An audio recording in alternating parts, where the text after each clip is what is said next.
2008 পরবর্তী সময়ে যে কোনো বৈশ্বিক আসরে বিরাট কোহলি ছিলেন ভারতের অন্যতম আস্থাভাজন, কিন্তু এবারের ভারত দলে বিরাট কোহলি রীতিমতো একজন ছায়ামানব।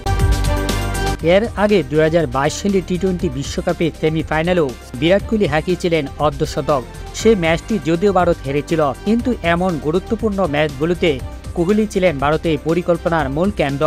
সেই কোহলি এখন যে পরিকল্পনার পরিধির বাইরেই করছেন অবস্থান।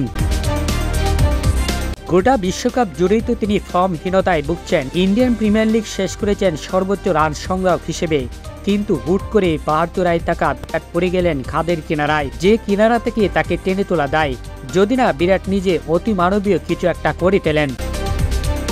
কিন্তু সেটা তিনি আর কবি করবেন। সেমিফাইনালে মঞ্চেও তিনি ব্যর্থ। শুরুটা করেছিলেন ভালোই, আউট হওয়ার আগে রিচ টপলিকে কাউ কর্নার দিয়ে ছক্কা হাঁকিয়েছিলেন, কিন্তু এক বল পরেই অতিরিক্ত আক্রমণাত্মক হতে গিয়ে উইকেট খুইয়েছেন। তিনি হয়তো ভেবেছিলেন দিনটা তার হতে চলেছে, কিন্তু ভাগ্য বিধাতা তার পক্ষে ছিল না এদিনও।